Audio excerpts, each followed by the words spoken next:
ಕರ್ನಾಟಕ ವಿಧಾನಸಭೆಯಿಂದ ರಾಜ್ಯಸಭೆಗೆ ನಡೆಯಲಿರುವ ಚುನಾವಣೆಗೆ ಭಾರತೀಯ ಜನತಾ ಪಾರ್ಟಿ ಭಾನುವಾರ ರಾತ್ರಿ ತನ್ನ ಅಭ್ಯರ್ಥಿಯಾಗಿ ಪ್ರೊಫೆಸರ್ ಎಂ ನಾಗರಾಜ್ ಅವರ ಹೆಸರನ್ನ ಅಂತಿಮಗೊಳಿಸಿ ಅಧಿಕೃತವಾಗಿ ಘೋಷಿಸಿದೆ.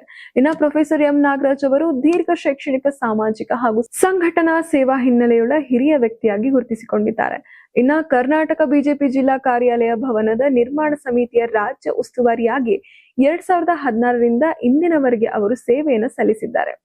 ಇನ್ನ ಮೇ 2024ರ ಧಾರವಾಡ ಲೋಕಸಭಾ ಚುನಾವಣೆಯ ಸಂಚಾಲಕರಾಗಿ ಕಾರ್ಯನಿರ್ವಹಿಸಿದ್ದಾರೆ. ಇನ್ನ 2013ರಿಂದ 19ರವರೆಗೆ ಬಿಜೆಪಿ ರಾಜ್ಯ ಉಪಾಧ್ಯಕ್ಷರಾಗಿಯೂ ಕೂಡ ಧಾರವಾಡ ವಿಭಾಗದ ಪ್ರಭಾರಿಯಾಗಿ ಕೂಡ ಸೇವೆ ಸಲ್ಲಿಸಿದ್ದಾರೆ. ಶೈಕ್ಷಣಿಕವಾಗಿ ಅವರು BE civil engineering, M E highway engineering ಹಾಗೂ ಹೈವೇ ಇಂಜಿನಿಯರಿಂಗ್ ನಲ್ಲಿ PhD ಪದವಿಯನ್ನು ಪಡ್ಕೊಂಡಿದ್ದಾರೆ.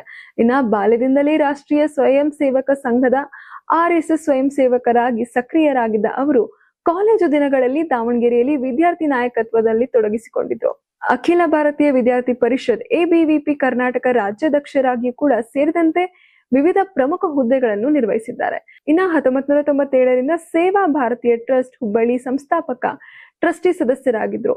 ಇನ್ನ 3 ವರ್ಷಗಳ ಕಾಲ ಅದರ ಅಧ್ಯಕ್ಷರಾಗಿ ಕೂಡ ಕಾರ್ಯನಿರ್ವಹಿಸಿದ್ದಾರೆ. ವೃತ್ತಿಪರವಾಗಿ ಅವರು ಸಿವಿಲ್ ಇಂಜಿನಿಯರಿಂಗ್ ಭಾಗದಲ್ಲಿ 22 ವರ್ಷಗಳ ಕಾಲ ಪ್ರಾಧ್ಯಾಪಕರಾಗಿ ಕೂಡ ಸಂಶೋಧಕರಾಗಿ ಸೇವೆ ಸಲ್ಲಿಸಿದ್ದಾರೆ.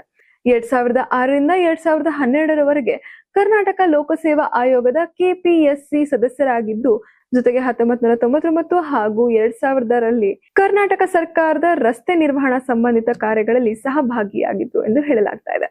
ಇನ್ನ ಶಿಕ್ಷಣ, ಆಡಳಿತ, ಸಂಘಟನೆ ಮತ್ತು ರಾಜಕೀಯ ಕ್ಷೇತ್ರದಲ್ಲಿ ದೀರ್ಘ ಅನುಭವ ಹೊಂದಿರುವ ಪ್ರೊಫೆಸರ್ ಎಂ ನಾಗರಾಜ್ ಅವರು ಬಹುಮುಖ ವ್ಯಕ್ತಿತ್ವದ ಹಿರಿಯ ನಾಯಕರೆಂದು ಗುರುತಿಸಿಕೊಂಡಿದ್ದಾರೆ.